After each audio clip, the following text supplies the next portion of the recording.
Wassalatu wassalamu ala man la nabiyya ba'du wa ba'd. Masu kallon mu muna muku barka da zuwa kuma barka da shan ruwa a wannan rana ta 9 ta watan Ramadan mai albarka a wannan gidan talabijin mai albarka Africa TV3. Jiya muna bayani akan illolin cin abinci latti da kuma cin abinci a kwanta, misali da azumi kamar da asuba. Addini ya riga ya horar da mu cewa idan ma mutum ya tashi da asuba yayi sahur din, misali ai sallar asuba ba ta wuce minti 20 daga lokacin da za a gama sahur, ko minti 10, wani ma sai ya gab da gab. Kuma dama an horar da mu cewa mu jinkirta sahur, mu gaggauta buɗe baki. So idan mutum ya yi sahur kamata ya yi haƙuri ya je masallaci a sallar asuba da shi, kuma bayan sallar asuba ba a cika son a koma bacci ba, sai a yi haƙuri har rana ta fito. To idan mutum ya yi wannan, in mutum ya yi wannan ƙoƙarin ya haƙura bai koma bacci ba, to insha Allahu duk wani matsala da ya samu da sanadiyan ya ci abinci ko na abu na ciwon kirji ko ulcer ko wani rashin jin daɗi, duk ba zai ji shi ba. Daman illar shine mutum ya gama cin abinci ya loda shi sai kuma ya koma ya kwanta. To gaskiya wannan yana kawo illa, ko mun yi bayani me yasa yake kawo illa, saboda shi ma tumbi din yakan tsaya, shi ma hanji baya motsi, abinci zai riɓe da sauransu, duk wannan zai kawo damuwa. To kamar yadda nake dai bayani shine idan mutum, ina magana cewa sa rai ne daman cin abinci, idan mutum zai iya conditioning mind ɗinsa ma, kamar misali ya haƙura cewa da asuba ɗin ma ba sai ya ci abinci, ko kuma ya ci kaɗan kamar yadda aka horar da mu addini, ya ci ɗan kaɗan, to zai fi ganin fa'idar azumin nashi sosai, saboda ba wata wahala da zai sha da sauransu.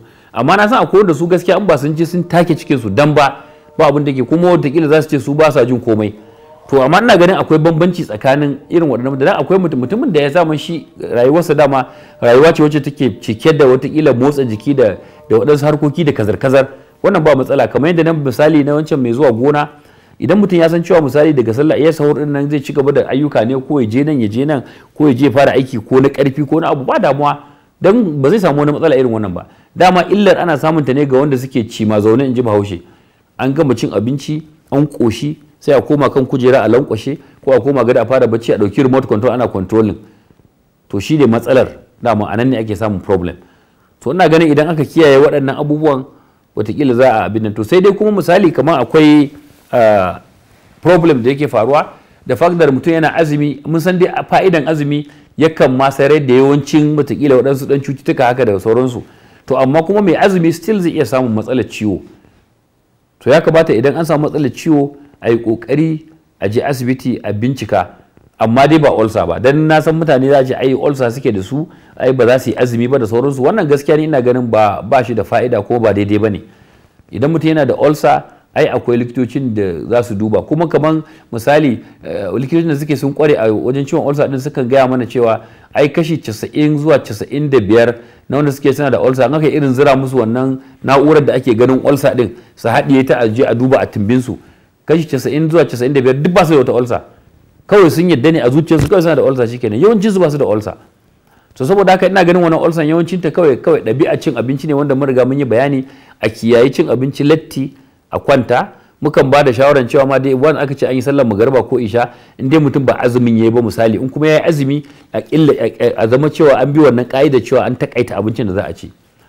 To ya zama na cewa mutum bai cin abinci in dai ya san kwanciya zai kada ci abinci. Idan ko sai ya ci abinci, ni dai nakan gaya wa mutane misali cewa to ya kokari ya alwala ya nafila raka 20. In yi wannan insha Allah ba damuwa, saboda ya motsa jiki, ya yi ta sujada, ya yi ruku'u, abincin zai wuce, kuma zai ji shi lafiya lokacin nan, kuma ga lada ga al'ada, abubuwa sun haɗu sun yawa. Saboda haka ni ina ganin kawai inda mutum sai ya ci abincin, to yana yi sai alwala kuma sai ya nafila, ko dai raka 10 ko raka 20.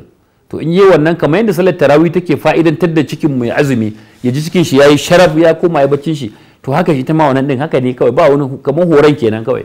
Amma a ci abinci a kwanta gaskiya akwai matsala, yana haddasa irin wannan, mutum ya ji kwannafi, mutum ya rika yin magwas ko zawo ko wani abu wanda yake bai da fa'ida, ko da shan ruwa ne misali, ko kuma da asubahi ne.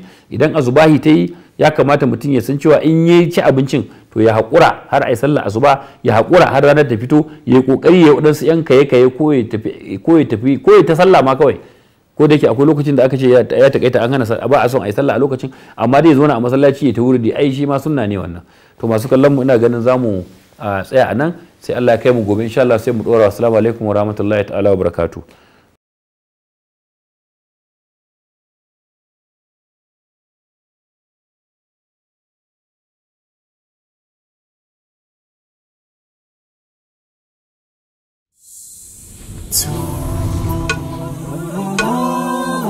Thank